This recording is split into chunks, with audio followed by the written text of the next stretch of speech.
अस्सलाम वालेकुम। कैसे हैं सब लोग? उम्मीद है सब बिल्कुल ठीक होंगे। इस टाइम रात के 2 बज रहे हैं और सब सो रहे हैं घर में। और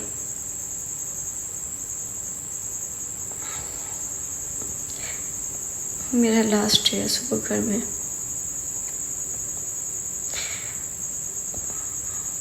मतलब ये घर मेरा ही है, लेकिन कहते हैं ना कि शादी के बाद फिर आपका घर और होता है, तो शायद वो बात सही है।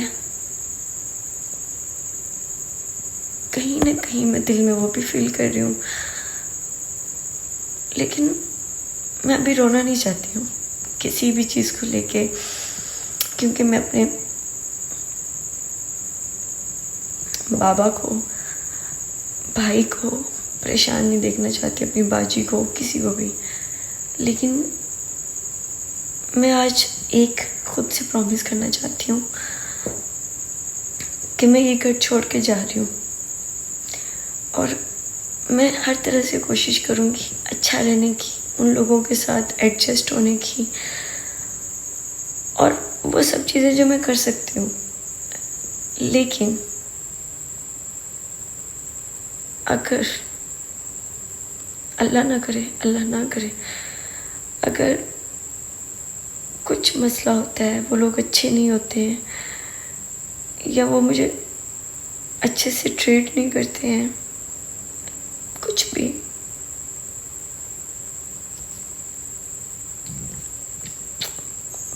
तो मैं वापस आ जाऊंगी। मतलब मैं ये कहना चाहती हूँ कि मैं इंसानों के बीच में रहना चाहती हूँ। अगर वो इंसानों के रूप में बुरे लोग नजर मिल गए, या वो लोग जो औरत को इज्जत नहीं देते हैं, कुछ भी, मेरा मतलब है कुछ भी, मुझे मारते हैं, एनीथिंग, तो मैं वहाँ नहीं रहूँगी। और मुझे लगता है कि हर औरत को इंडिपेंडेंट होना चाहिए, कुछ ना कुछ खुद से कमाना चाहिए। वो इसलिए नहीं कि वो पैसों को यूज़ कर सके, इसलिए कि शादी के बाद अगर कोई उसको सपोर्ट ना करे या खुदा ना खास्ता उसकी लाइफ में कोई मसला हो जाए, तो वो खुद स्टैंड कर सके। मैंने अपनी फैमिली में नहीं, अपनी सराउंडिंग में ऐसे लोग देखे हैं, ऐसी मजलूम औरतें देखी हैं जो शादी के बाद जो है अपने हस्बैंड पे डिपेंडेंट होती हैं, लेकिन उनके हस्बैंड जो है उनको धक्के मार के बाहर निकाल देते हैं, बच्चों को निकाल देते हैं, या खुदा ना खास्ता हस्बैंड फोत हो जाए तो बच्चों के साथ उस औरत को निकाल दिया जाता है। और ऐसा हुआ है, और वो औरत स्टैंड नहीं ले पाई, उस औरत से हर एक चीज़ छीन ली गई जो उसके हस्बैंड की थी, उससे उसको घर से निकाल दिया गया।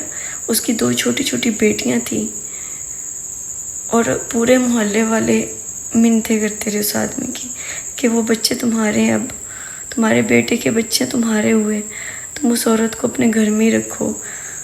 लेकिन नहीं, और वो औरत कुछ कर नहीं सकी। वो इसलिए नहीं कर सकी क्योंकि उसके पास कहीं से पावर नहीं थी, उसके पास कुछ नहीं था बोलने को। वो बस रो पाती थी, तरले कर पाती थी, मिन्नतें कर पाती थी, इसके अलावा उसके पास कुछ नहीं था। और ऐसी पता नहीं कितनी स्टोरीज हैं। इसलिए एक लड़की को इस काबिल होना चाहिए कि वो थोड़ा सा काम कर सके। मैं पिछले कुछ महीनों से फ्री हूँ, मैं कुछ नहीं कर रही, मैं काम नहीं कर रही हूँ। ऑल्दो मैं जॉब कर सकती हूँ, लेकिन मैं लाहौर नहीं जा रही हूँ, मैं यहाँ पे हूँ। शादी के बाद मेरे प्लान है, मैं काम करूँगी और ऑब्वियसली परमिशन लूँगी, और यूट्यूब की परमिशन ऑलरेडी मैंने ली थी और मैंने उनसे डिस्कस किया था, तो बाकी भी उनसे डिस्कस करूँगी। और अगर उन्होंने अलाउ किया, और अगर नहीं भी किया, तो मैं घर बैठ के कुछ ना कुछ कर लूँगी। डेट्स माई गोल, कि कि मैं कुछ ना कुछ करूँगी, मैं फ्री नहीं रहूँगी। मैं अपने आप को इस काबिल बना लूँगी कि अगर मुझे कुछ ड्रेस अच्छा लग रहा है तो मैं खुद ले सकूँ, जूता अच्छा लग रहा है तो मैं उनसे ये नहीं कहूँ कि मुझे 3,000 रुपये चाहिए, 4,000 रुपये चाहिए, मैं खुद ले सकूँ। और एक और बात,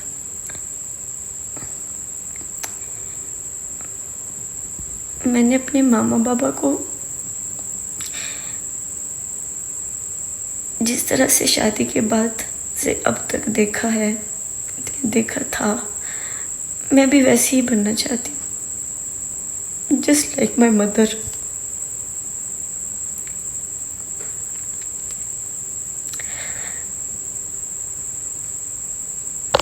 मेरे बाबा बहुत अग्रेसिव हो जाते हैं कभी कभी, उन्हें बहुत गुस्सा आता है। मेरी मम्मा ने कभी भी जो है उनके ऊपर गुस्सा नहीं किया बैक। हाँ, जब पापा का मूड सही हो जाता है, वो ठीक हो जाते हैं, फिर ज़रूर कहती हैं कि चंगा नहीं किया।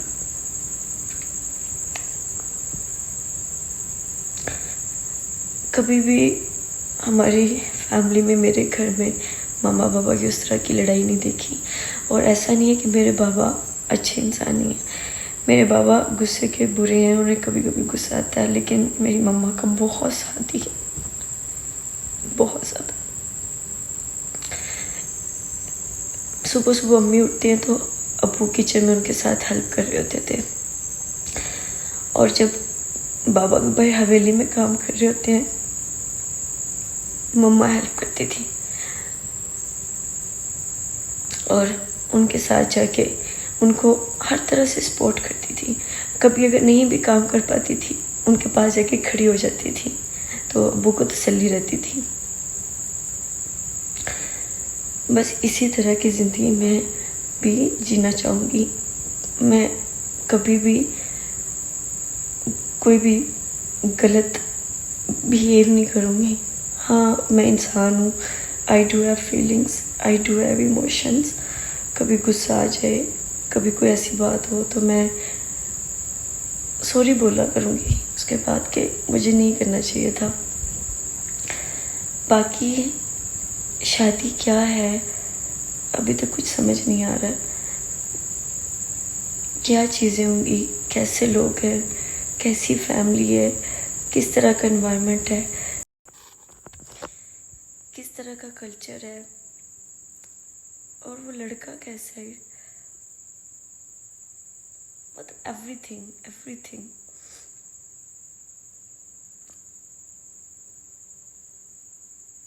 मेरी फैमिली में जितनी भी लड़कियां हैं, मेरी सिस्टर्स हैं, मेरी कज़न्स हैं,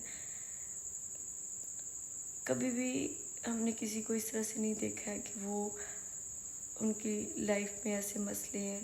क्योंकि हम सब औरतें जो हमारी फैमिली की हैं, वो बहुत ही साबिर औरतें कह सकते हो, कंप्रोमाइजिंग वीमेंस कह सकते हो, जो कि कभी भी छोटी सी बात पे लड़ती नहीं है, गुस्सा नहीं होती हैं। मुझे याद है कि बाजी की जब शादी हुई, मेरी बाजी की शादी बहुत अर्ली एज में हो गई थी, लाइक वो कॉलेज में थी। कॉलेज के बाद प्रपोज़ल आया, अच्छा था, मामा लोगों ने डिसाइड कर लिया। तो शादी के बाद, वो कॉलेज के बाद ही तो उनकी शादी हो गई, उनको काम नहीं करने आते थे।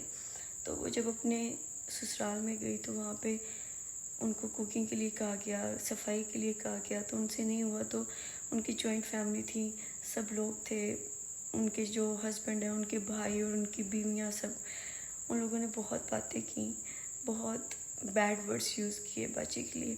तो कभी कभी बाजी ना अम्मी के पास आके रोने लग जाती थी। अम्मी कहती थी, बेटा कोई बात नहीं, तुम्हारा हस्बैंड तुम्हारा साथ दे रहा है तो कोई बात नहीं, इस तरह से बातें तो करती ही हैं, ये चीज़ें होती हैं, नो इश्यूज़। और अब्बू को कभी नहीं बताया। और इसी तरह स्टार्ट में इस तरह के इश्यूज़ हुए, फिर आहिस्ता आहिस्ता सब सही हो गया। अब वो हर एक काम कर लेती हैं, हर एक काम, हर एक चीज़ करती हैं। अगर आपने घर में काम नहीं आपको किए हुए ज़्यादा, तो आप नेक्स्ट घर में जाके कुछ नहीं कर सकते हो, ऐसा नहीं होता।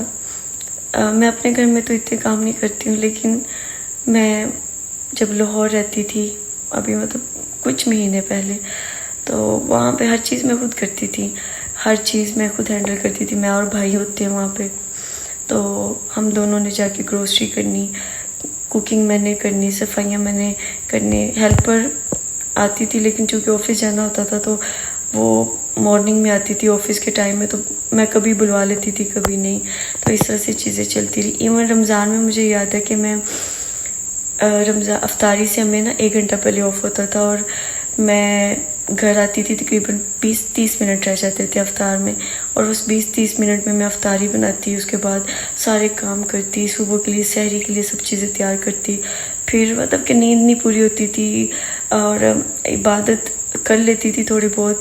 इतना स्ट्रेसफुल लाइफ चल रही थी कि मैंने सारे घर के काम भी करने हैं, ऑफिस भी जाना है, सहरी भी तैयार करनी है, अफ्तारी भी बनानी है, और फिर ट्रैवल भी इतना ज़्यादा होता था कि आधा पौना घंटा ट्रैवल में निकल जाता था। तो ये सारी चीज़ें भी मैंने मैनेज करती ही थी। मतलब जब वक्त आता है ना बुरा, इंसान हर चीज़ सह जाता है, हर काम कर जाता है। तो हाँ, थोड़ा सा टाइम लगता है सीखने में, ऐसी बात नहीं है। और I am too good in cooking, cleaning मुझे अच्छी आती है, मतलब सब काम कर लेती हूँ, ऐसा नहीं है मुझे नहीं आता है, तो मैं मैनेज कर लूँगी हर चीज़। लेकिन बस लोग अच्छे होने चाहिए। खुदा ना खास्ता मुझसे कोई गलती हो जाए, मुझे माफ़ कर दें, कभी कोई बर्तन टूट जाए, कभी कोई कुछ ना सी पके, कोई भी, बस अच्छे लोग हों, साथ देने वाले हों, बस यही सबसे ज़्यादा मैटर करता है मेरे लिए।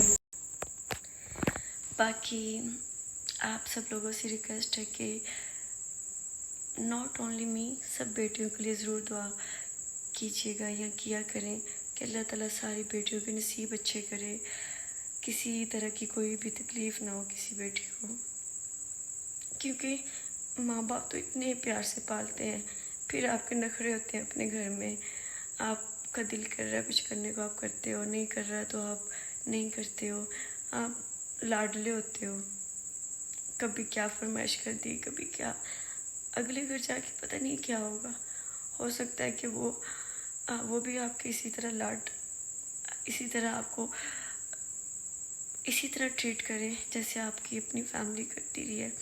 हो सकता है कि वो ना करें, दिस इज़ किस्मत। इसीलिए कहते हैं बस अल्लाह ताला किस्मत अच्छी करे, किस्मत अच्छी करे, किस्मत अच्छी करे। और अभी मुझे अब ये समझ आने लगा है, बेटी पैदा होती है तो क्यों लोग कहते हैं कि बस किस्मत अच्छी करे अल्लाह ताला, वो अब फील होने लगा है। बाकी दुआओं में ज़रूर याद रखिएगा, और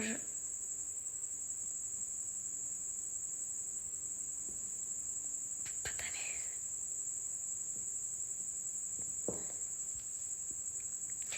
I am happy, I am going to start my new life, I am really very happy. और आप लोग इतना साथ दे रहे हो उसके लिए बहुत शुक्रिया। बाकी इंशाल्लाह मैं बाकी ब्लॉग्स भी शेयर करूँगी, बारात के, वलीमा का, मेहंदी का, तो चैनल को प्लीज़ सब्सक्राइब कर लें। मिलते हैं नेक्स्ट वीडियो में। टिल देन अपना ख्याल रखिएगा, दुआ में ज़रूर याद रखिएगा।